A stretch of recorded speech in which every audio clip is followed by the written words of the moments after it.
In this video, we are going to study antiderivatives, which is the inverse operation of the derivative. We are going to define what we mean by an antiderivative, and we will introduce several common antiderivatives just based on our study of derivatives, and end the video by evaluating a couple. Now, what do we mean by antiderivative?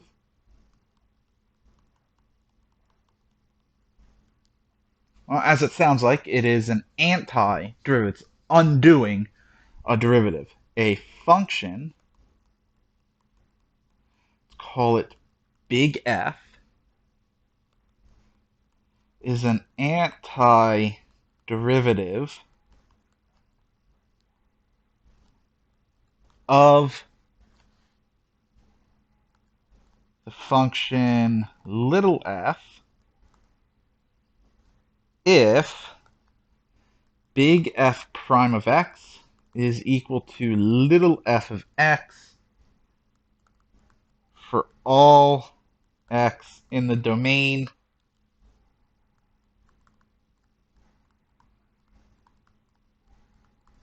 of little f.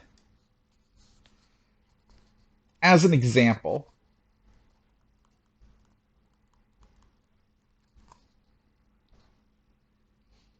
x squared is an antiderivative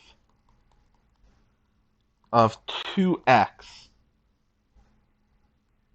because if we take the derivative of x squared, we get 2x. Now ask yourself, is x squared the only antiderivative of 2x? Well, no. What if we do the derivative of a constant? This is 0, right? So the derivative of x squared plus some constant would be 2x plus 0, which is 2x. This means that x squared plus c is also an antiderivative of 2x. So this leads us to our theorem that says, let big F be an antiderivative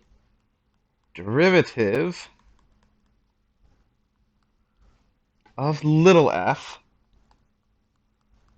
over an interval. Let's call it I. Then we have two true statements. Number one, for each constant c, the function big F of x plus c is also an antiderivative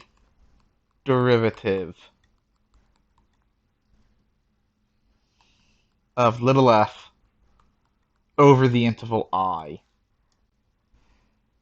The second statement, if g is an antiderivative of little f over I, then g differs from f by a constant. The second statement is saying that antiderivatives are unique up to a constant. Now, our notation for antiderivative.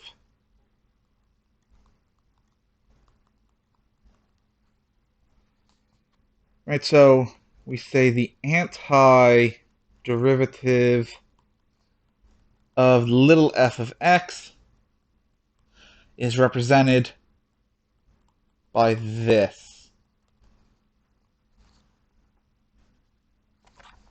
right? Now, you should note it, you should recognize this notation. This was from the Riemann integral. For this reason, we will sometimes refer to this as an indefinite integral, and we will refer to a Riemann integral as a definite integral. Let's now look at some common antiderivatives based on our study of derivatives.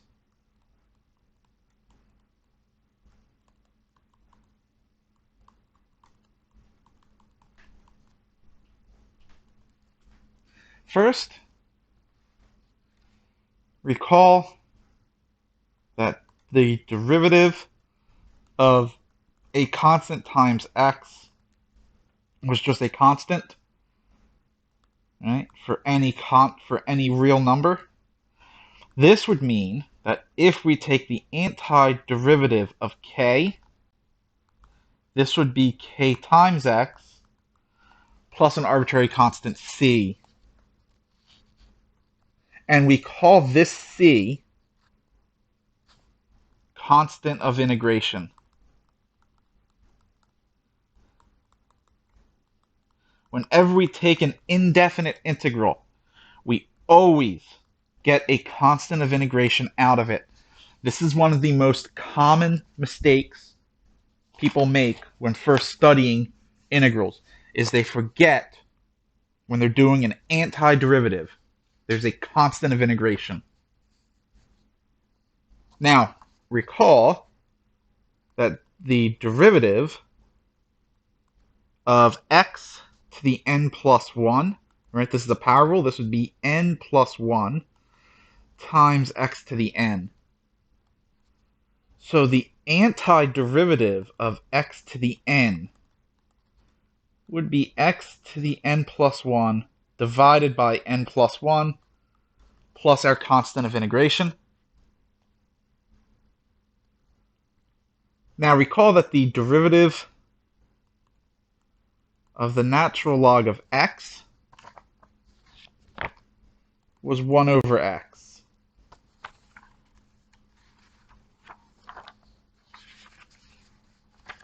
So you would think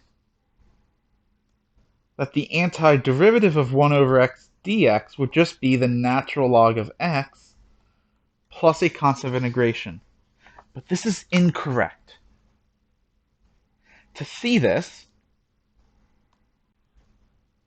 consider the natural log of the absolute value of x. This would equal the natural log of x if x was greater than or equal to 0, or the natural log of negative x if x is less than 0. If we now take the derivative of this, we'll get 1 over x if x is greater than or equal to 0, and we'll get negative 1 over negative x if x is less than 0.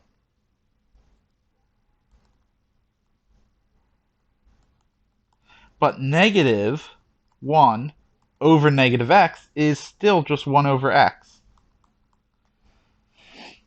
So if we take the antiderivative of natural log of x, of 1 over x, we actually get the natural log of the absolute value of x plus our constant of integration. And finally, recall that d dx of e to the x was just e to the x. So the antiderivative of e to the x is e to the x plus our constant of integration.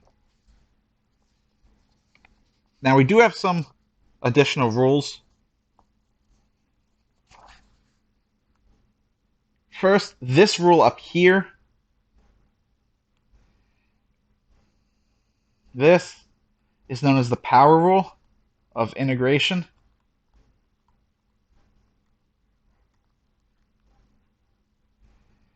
We also have a sum difference rule.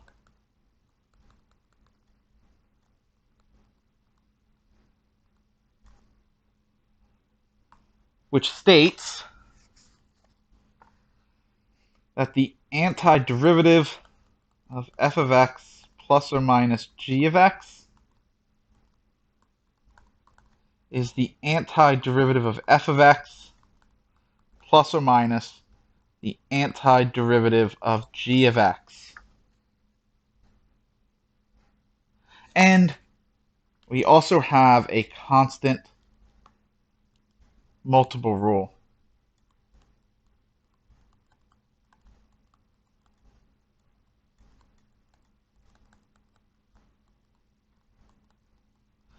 I'm not going to write out rule. Which states that if k is a real number, then the antiderivative of k times f of x is k times the antiderivative of f of x. And now let's look at a couple of examples.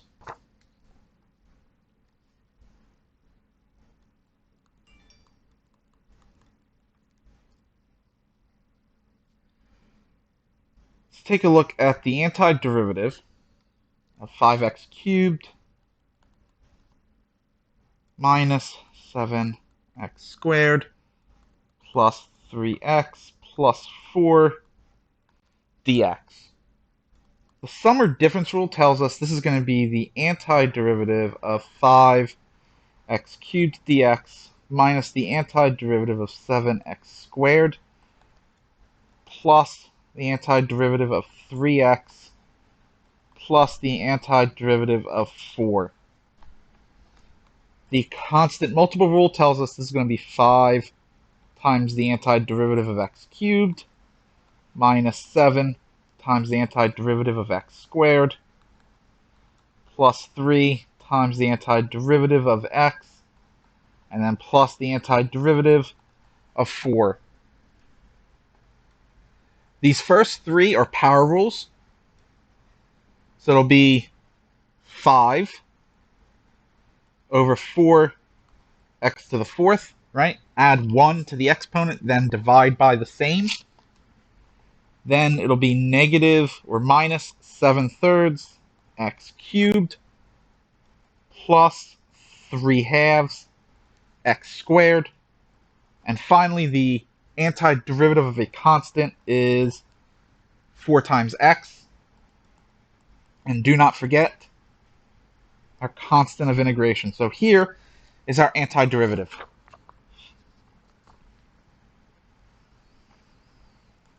Next, let's look at the antiderivative of x squared plus 4 cube root of x all over x dx.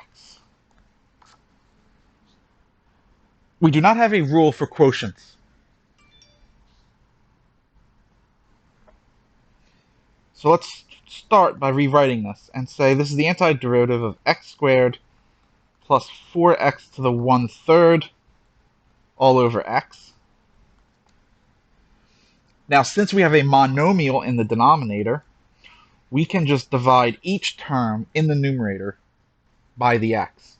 This leaves us with the antiderivative of x plus 4x to the minus 2/3. We can split that now as the antiderivative of x plus 4 times the antiderivative of x to the minus 2/3. That first one will be 1/2 x squared by the power rule plus 4 times now the power rule here. Add 1 to negative 2/3. It's 1/3. Divide by a third is the same as multiplying by 3.